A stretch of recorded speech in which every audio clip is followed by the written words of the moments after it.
Hello everyone and welcome to the Creative Experience. Today it's my great pleasure to interview Flora Jamieson. Flora undertakes a wide variety of stained glass commissions, from small commemorative panels to full sets of windows and door panels. As well as her own contemporary designs, she also reproduces and restores windows from our rich heritage of domestic stained glass, such as those of the Victorian, Edwardian, arts and crafts, Art Nouveau and Art Deco eras. Her contemporary stained glass designs are inspired by graphic design, the natural world, organic forms and geometric shapes. Colour palettes are bold yet simple, lead lines are meticulous and purposeful, and patterns are hand-painted and repetitive, with the fluidity and texture of the brush stroke telling part of the story. I'll leave details of how to connect with Flora in the description below this video, including her social media feeds and how to register for her online courses. I do hope you enjoy today's video. Sit back, relax and enjoy. Hi Flora, how are you? Hi Derek, yeah I'm well thanks, how are you? Great, welcome to the Creative Experience. It's absolutely fantastic to be speaking with you today. Where are you actually speaking from? I'm in Bridport, which is in Dorset on the south coast, in the southwest of the UK. And are you in your studio at the moment? I'm in my sort of office kind of living room space, which is in the house, and the studio's in an outbuilding just outside there. So I'm kind of spend my life going between the two rooms because this is where the computer and the office and everything is. And then obviously then I have to just step outside to go to the workshop. But that's, it's an easy commute. Snap. It's the same with me. I kind of live next to the studio as well. It has its benefits and it has its downsides, doesn't it? The great benefit is there's very little commute, especially when it's freezing outside today. You can just run across from the house to the studio. But I suppose the downside, I don't know if you find it as the downside, is you're kind of like almost always at work. You're either in the house so you're kind of like on the premises 24 hours a day. Do you know what I mean? Yeah, I mean, you never really switch off because you always think, well, just pop out and just finish that thing off, or I'll just get that in the kiln. I mean, that obviously is really beneficial because, for kiln firings and stuff where I want to put it on maybe and have it on and then cooling down overnight, it's nice that I can get it on late at night and then leave it and turn it off so that when I go into the studio in the morning, it's ready to go. So that does make life a lot easier, certainly with sort of firing schedules. It's also quite nice, isn't it, if you're working on something to maybe you've gone home and you've had a meal, maybe had a glass of wine, and you come back in again, and you've got that moment in the studio. It's after dark, and it's really quite nice, isn't it, to kind of come in at different times in the day and to see the work, as well as kind of seeing it in the sunlight. It's sometimes nice to see it late at night because you kind of live with pieces, don't you, for a period of time. They're in your home, they're in your studio, and then suddenly they're gone, and you might never see them again. So it's a lovely experience, isn't it, when you can go into the studio and see something as it's sort of maturing and coming together. Yeah, and that thing of seeing it with fresh eyes again when you've been working on it all day, and then you like you say, you come in, you have a break, you have your evening meal, and then you sort of think, oh, I'll just pop out and look at it again, and suddenly something will jump out that I hadn't seen during the day, but because I've come to it, with fresh eyes and in like different lighting conditions. Often things will leap out at me that I want to change or I want to add on to. So yeah, it's good from that point of view as well. That's an interesting point as well, because speaking with other artists, some artists work within groups, within sort of communities or cooperatives, and I'm always jealous of that because it's always lovely to have another pair of eyes looking at your work. I don't know if you find that, but you're talking about seeing it with fresh eyes. That's one of the hardest things, I think, is certainly for me, and I'd be interested to know with you, if you're working on something, you get to the point where you can't see the wood for the trees, and it is a real blessing to be able to see something that you're creating with fresh eyes and to look at it again. Sometimes I kind of take the image and reverse it, or it used to be that you'd look in a mirror and you'd see the image backwards because you could get a sense of symmetry or whether something's balanced or not. Do you find that as well, that you have to kind of refresh yourself when you're doing your work? No, that's exactly the same little hack that I do is photograph it and then flip it on my phone. And like you say, you'll see then if the symmetry's off or if it's not quite true, the line's not quite true. But also just sometimes just seeing it on my phone screen, sort of smaller, because my workshop's not huge, I can't always get the distance from it that I want to get, in order to see how it's reading at a distance. So sometimes photographing on my phone and then being able to see it much smaller on my phone, then you can see if the colours are balancing okay, and if anything's leaping out, if there's too much contrast. All that sort of stuff is really useful, a good way of sort of checking your work, kind of thing. And then obviously, failing that, bring in a member of the household. Can you come and have a look at this? What do you think? Yeah. Now, talking about your members of your household, I remember reading at one point, is it your partner or your husband is a theatre designer, or tell me a little bit about it. Yeah, he's got a very unusual niche career. He makes waxwork figures for waxwork museums. He used to work for Madame Tussauds for many years, and then when we moved to Dorset, he set up his own business. So now he makes waxworks for places all over the world, not just museums, for all sorts of for religious organisations, for film and TV. It's just even private clients. He's been doing some work just for a private client. It's a very unusual business, but it seems to be standing the test of time, a bit like stained glass. It's one of those things that you can't believe that with all the modern technology available to us, that these, traditional, hundreds of years old, centuries old crafts are still have a place in the modern world. But his work is constantly in demand. So I think, it's quite interesting having the two of us both doing very different skills, but there's that crossover of the sort of traditional handmade, using centuries old skills that really haven't changed that much at all. Yeah, I mean, I completely agree with you about traditional skills having a place, and I think we're all, as sort of contemporary glass artists, wondering what's going to happen in the years to come. I've talked to other artists about, looking after our craft and celebrating our craft, and you do a tremendous job of that on social media. Your work, I'll just say it straight off the bat, your work is superb. It is superb. Thank you. I will obviously leave links to your social media content. You're on Instagram, and you're now recently, as I am, on TikTok. How are you finding TikTok? I was struggling with it at first, but there's something quite liberating about it. I think largely due to the fact that I haven't got a big audience there, unlike Instagram, where I feel you sort of get stuck in a pigeonhole maybe on Instagram. With TikTok, because the followers are coming from all over the world, they're all different ages. It feels very freeing, and it feels like it's a place to share more behind the scenes stuff. You don't have to share the finished product so much. People want to see the process. They want to learn from you. It's much more kind of open platform, I think. And you can just post a 2-second clip, and you can post a 5-minute, very well edited piece, and both might do well or might flop. You have no idea. It's just I quite like that sort of surprise element of it as well. I was watching another content creator talking about the difference between Instagram and TikTok, and Instagram is pretty well established, and Instagram seems to be playing catch up now with TikTok, because Instagram is, it seems to me, that Instagram, you're talking to your followers, you're talking to people that know your work, you're talking to sort of friends who are following you. TikTok, you're sort of talking to strangers, aren't you? You're putting yourself out there, and it's a different way of interacting with people. You're just sort of putting content out to sort of entertain and to capture people's interest. Yeah.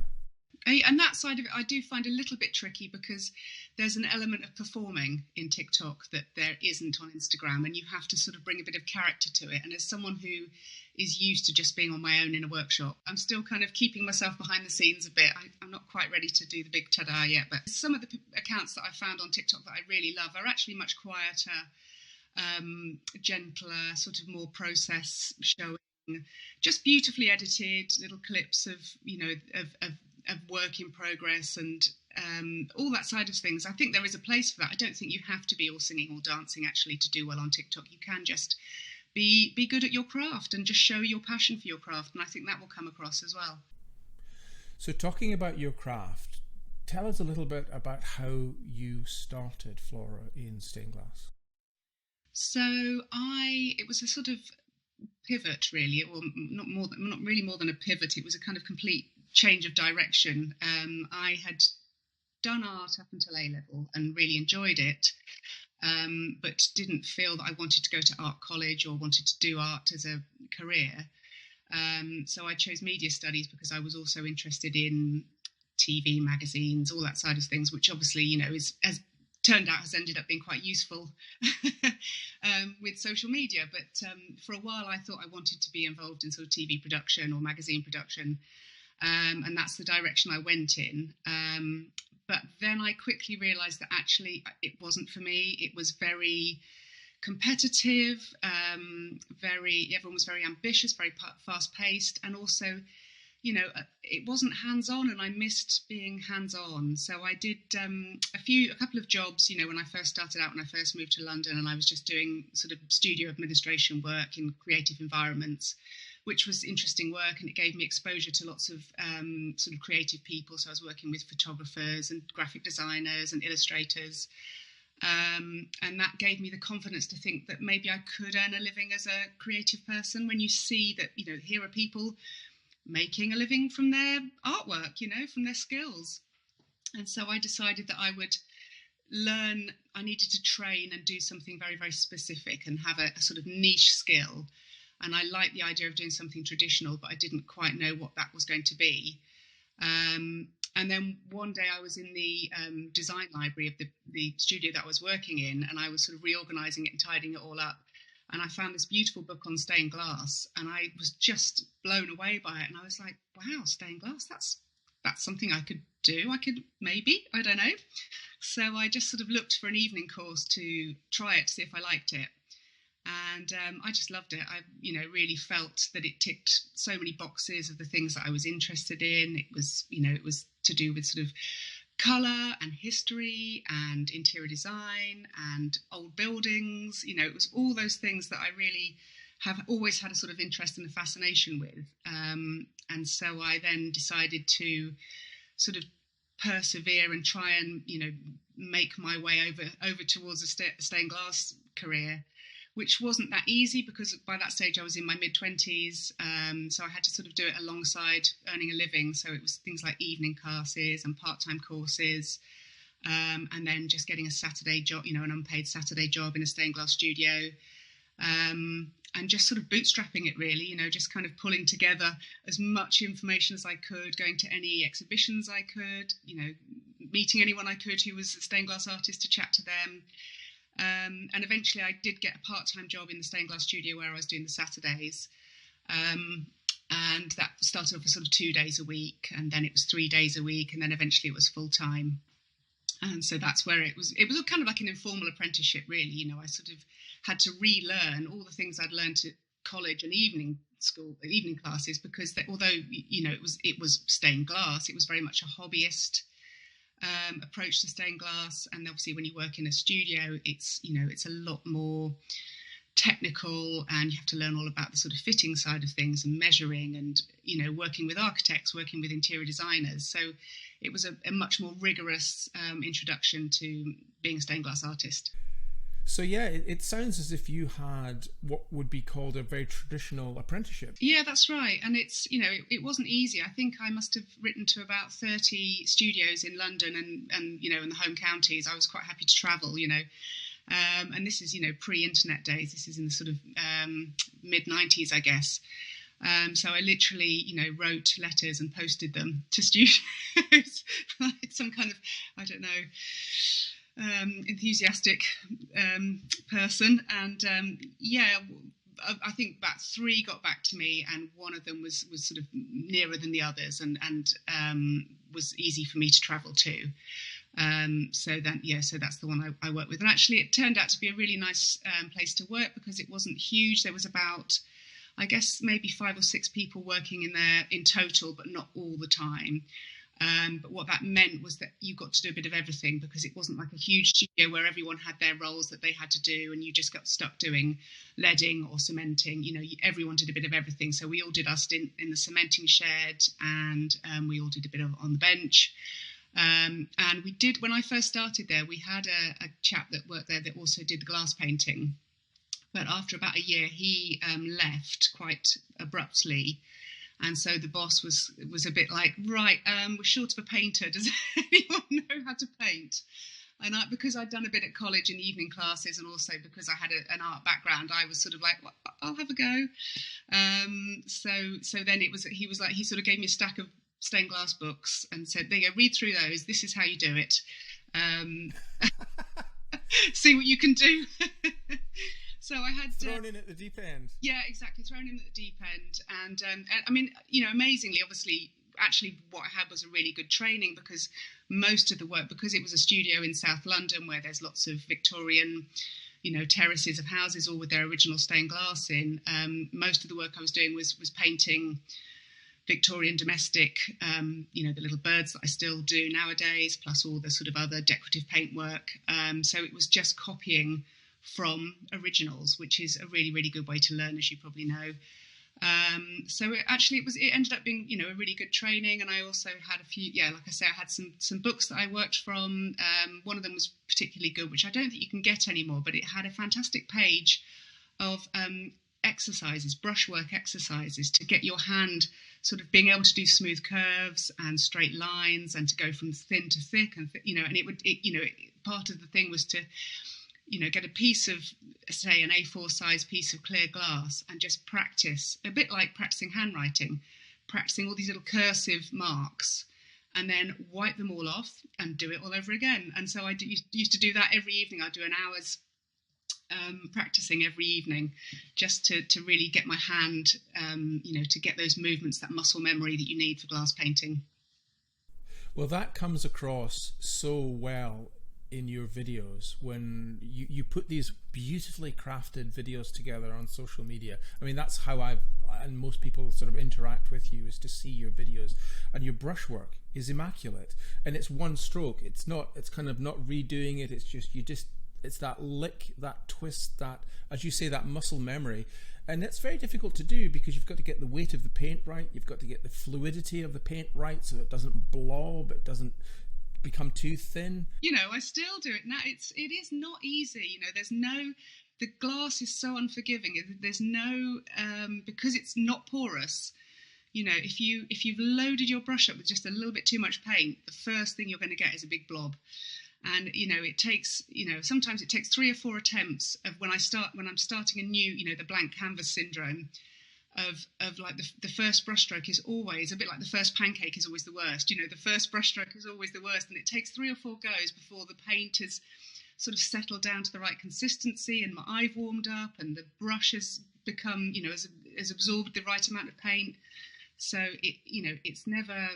It takes a while to get going, I always find, and this is with 25 years experience. You've got a wonderful website. Now, again, I will leave links to in the description below this video to all of your social media feeds. But you do a variety of different things. Let's start with your contemporary work. What motivates you? What influences you? Your contemporary work is very stylized, and you do this beautiful thing where you combine traditional idioms, traditional visual language, traditional themes, but then you give it a really contemporary twist. You have a beautiful line. What influences do you have? Where do you kind of source your raw material from, and do you have a kind of a direction of travel that you take your work? I think with contemporary work, that was something I came to almost by accident.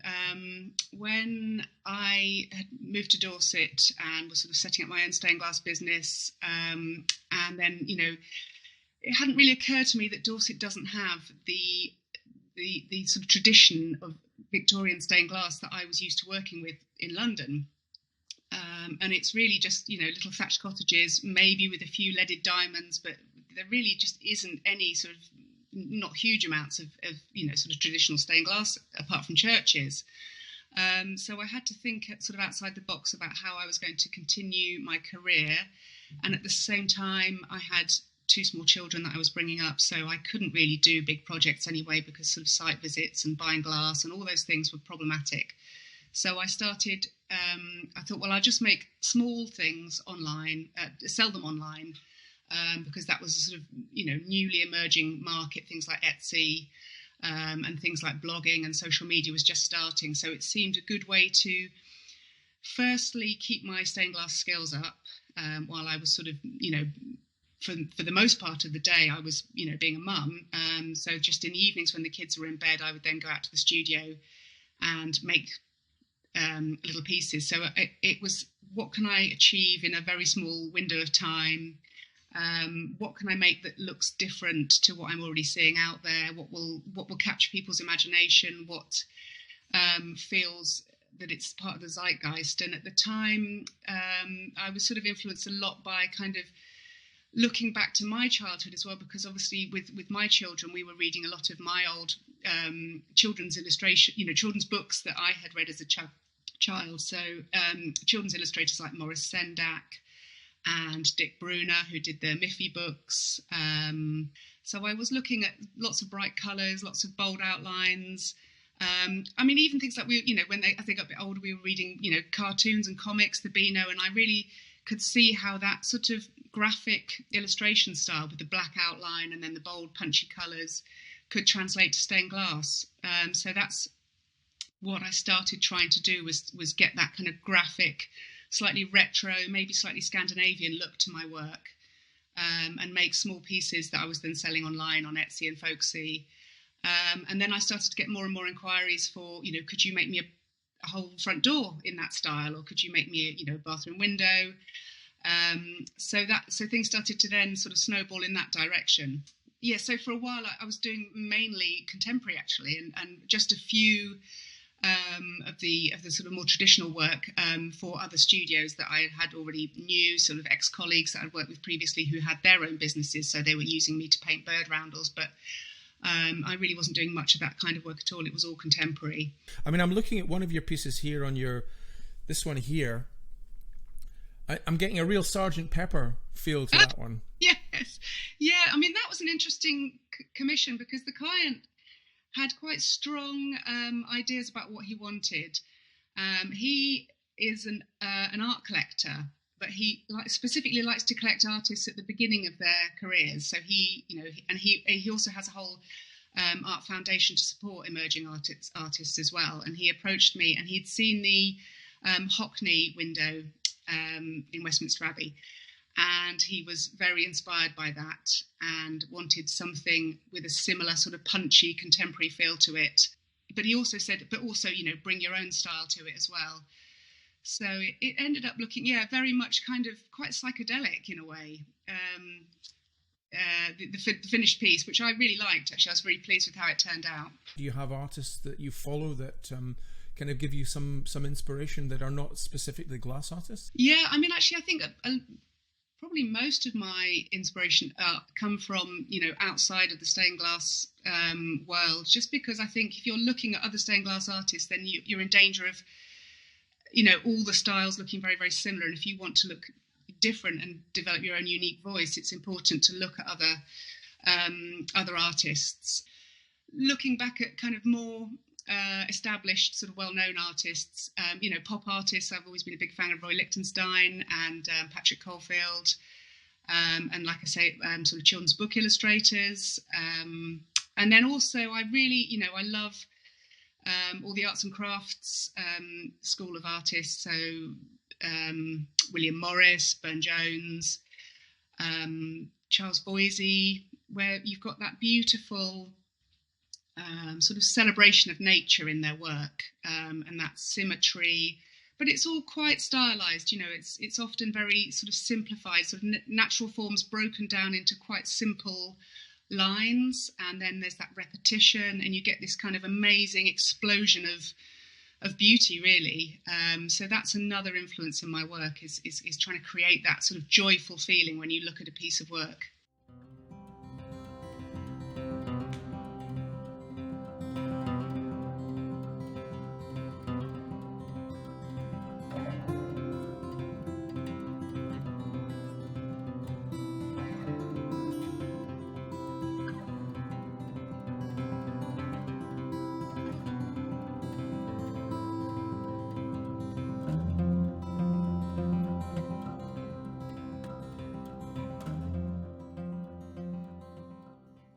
So let's talk a little bit more about your traditional glass painting, because quite a body of your work is related to decorative birds that are often seen in Victorian skylights, stained glass windows for hallways and front doors.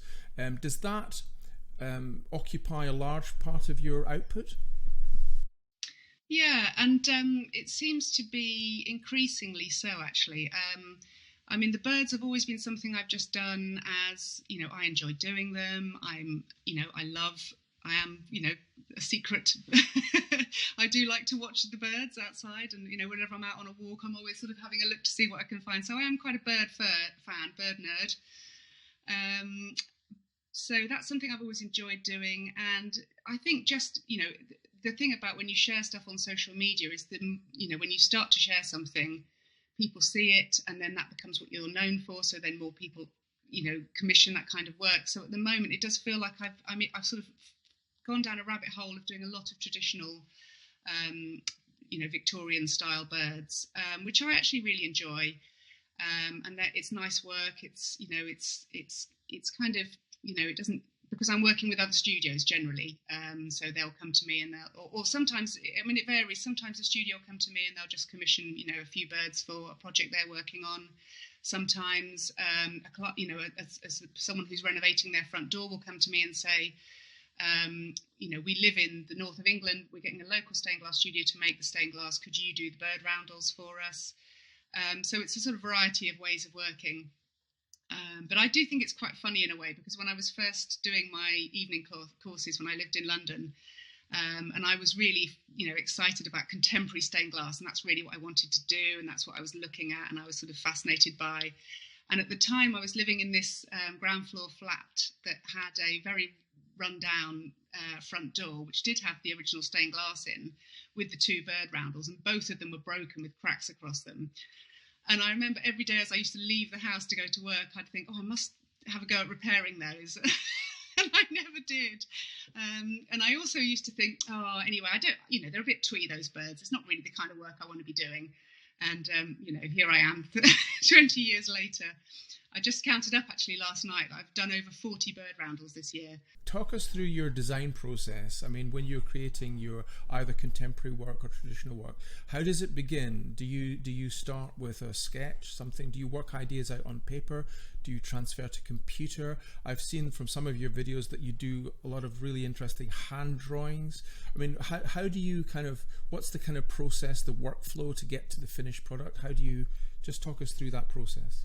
I'm working to commission, so it will start with the client's ideas and their suggestions and their references. So, sort of collaboratively, we'll pull together the ideas of the things they want to include. Equally, I have to be excited about making the window as well, so I have to sort of steer it in a direction that I'm happy to and generally people like my style, so they're happy for me to have my input into it as well. So I might start with a sort of a Pinterest board with all the ideas and references and images, and create that as a sort of a kind of somewhere to sort of, starting point. So then I'll go into sort of sketch mode then, and I'll start just doing very quick, loose pencil sketches, really sort of the kind of thing you would be embarrassed to show anyone, because it's literally working out what's going to go where any dividing lines, if it's a big window and it needs to be divided up, where they're going to go, proportions, sort of just kind of technical details about how it's actually going to work as a stained glass window, because obviously, as you know, unlike a painting, you can't just put anything anywhere. You have to there's a certain amount of head scratching that goes on as to how you're going to achieve what you want to achieve. So it'll be sort of pencil sketches and a bit scrappy and a bit messy, and then that will get sort of tidied up, and eventually I'll come up with probably a scale watercolor sketch that I'll show the client, and if they're happy with that, then I might at that point import it into something like Procreate or Photoshop, and fiddle around with it and move bits around and then resize objects if I think actually the scale's a bit off there, that needs to be bigger. So it's a sort of dance between the hand drawn and the digital, hand drawn to get the ideas down and to get the sort of my style, my look at it of it, my handwork sort of thing. And then the digital side of things is very much a kind of practical, sort of technical side of things just to get it working as a design. And so from there on, then obviously I'll draw it up full size, do the cut line, and then draw the cartoon with all, the painting, shading, all the details, and then obviously ready to start making. You create beautiful traditional birds, and you use quite a lot of different techniques, including enamels. Do you prefer working with water, gum arabic? Do you work with vinegars? Do you work with oils? What's your sort of mediums of choice? Yeah, I'm quite boring actually. I literally just use water and gum arabic. I would like to get better at using different mediums so that I can do more layers in one firing, because at the moment it is kind of, the bird rounders will often have 4 or 5 generally 5 firings actually, because I usually will end up doing 2 layers of shading. So there'll be a trace layer, 2 layers of shading, because I'll do the first layer and it will look great, and then it will come out the kiln and it won't be, a lot of the paint will fire off in that firing. So then I'll do a second shading layer, then enamels, and then silver stain. So that's 5 firings, which seems a lot.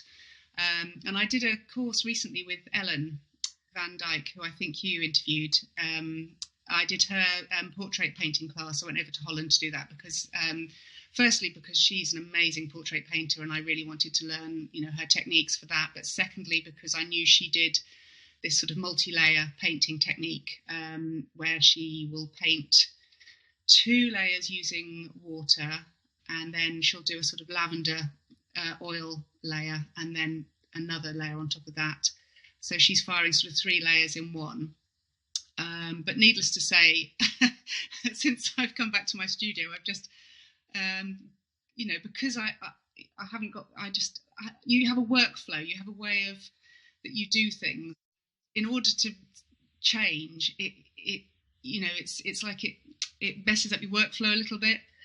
I mean, I really enjoyed doing the course. It was amazing, but there was a lot of, I hated feeling like a beginner again, because I really was. And you have to because you do the matte layer first of all, and then you put the trace layer on top of the matte layer. There's no margin of error on your trace layer. It has to be perfect.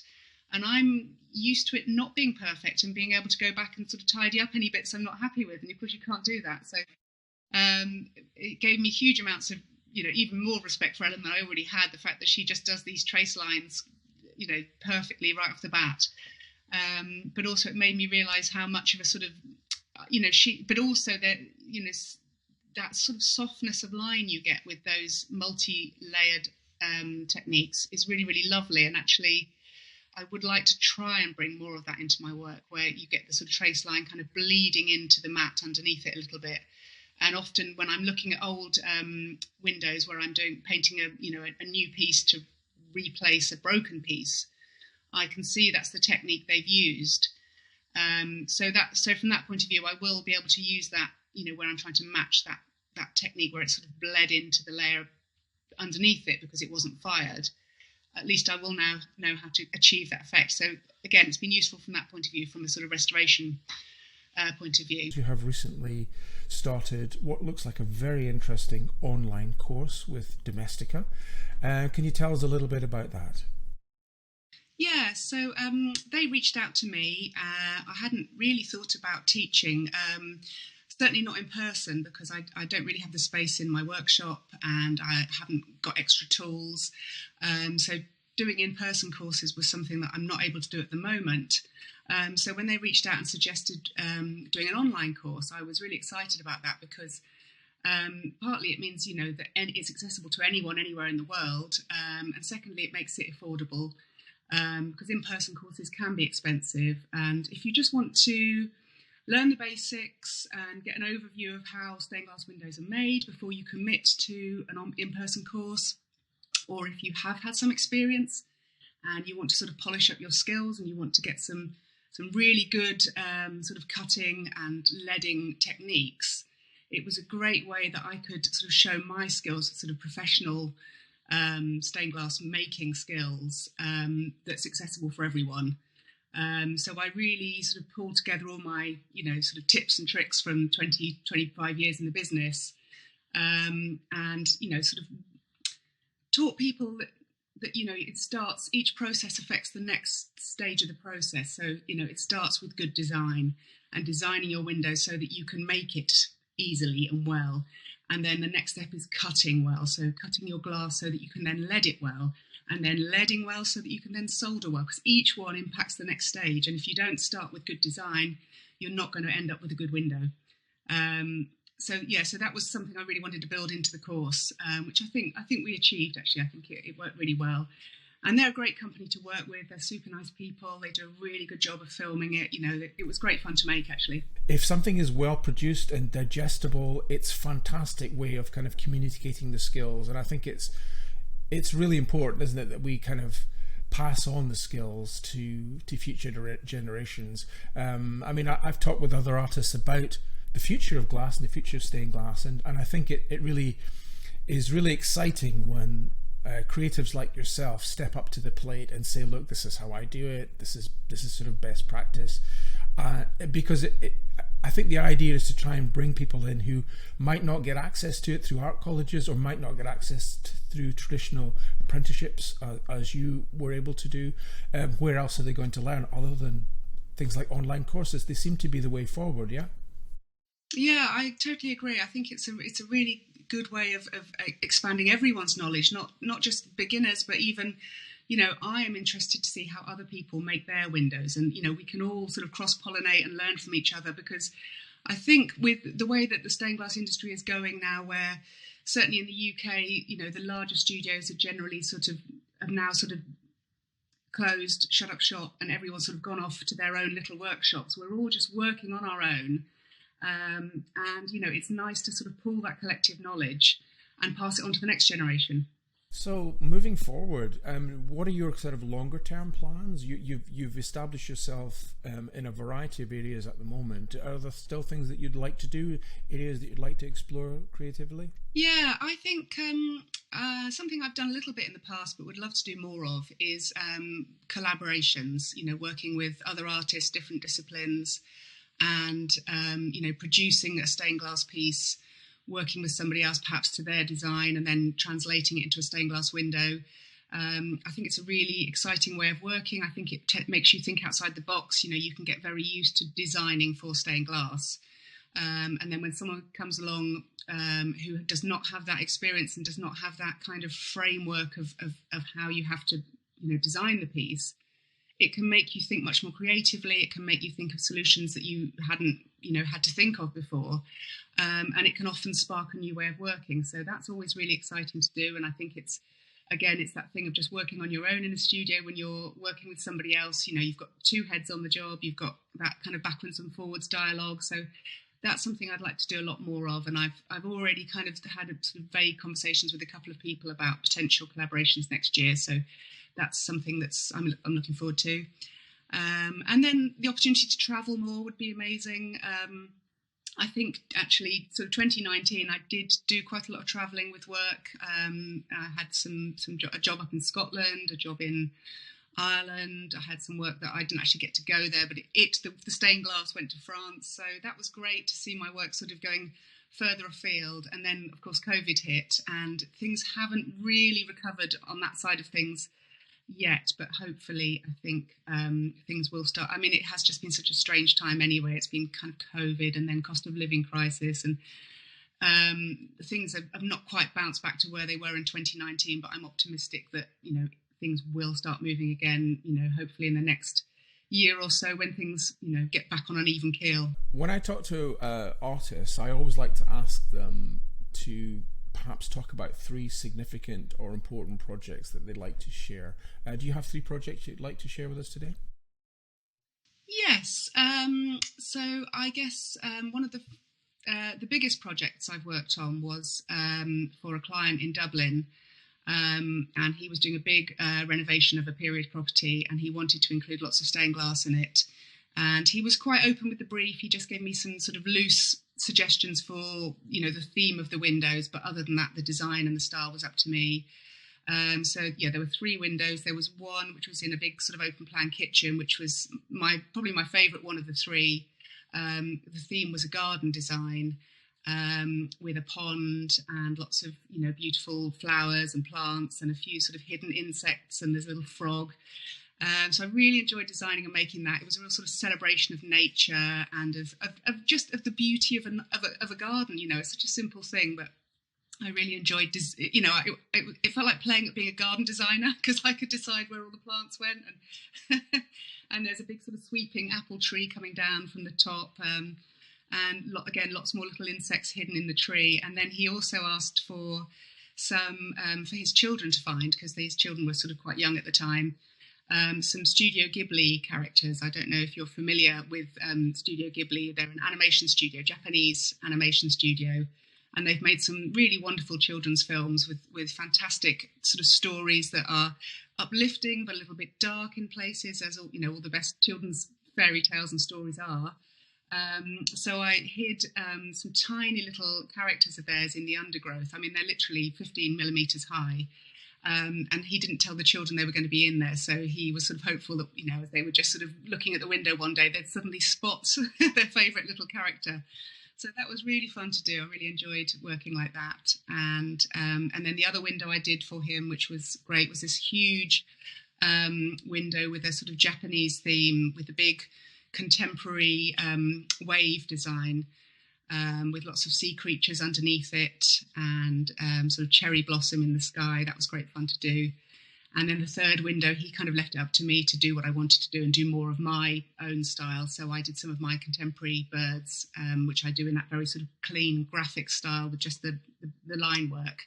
So there's a sort of tree with lots of colourful birds in it. So those were really enjoyable windows to do. And of course, it was great to go over to Ireland and travel over and install them there. So that was a really, really excellent project. I love doing that. And then another window, actually probably the first window, the first really big project that I did once my children had got a bit older and I was not kind of just doing little things. I was starting to get back up to speed again with doing stained glass. I had a great job for a house in Hampstead in London, which overlooks the ponds, Hampstead Ponds, and that was a fantastic, lovely Victorian house. So they wanted sort of classic Victorian design for a pair of internal sliding doors.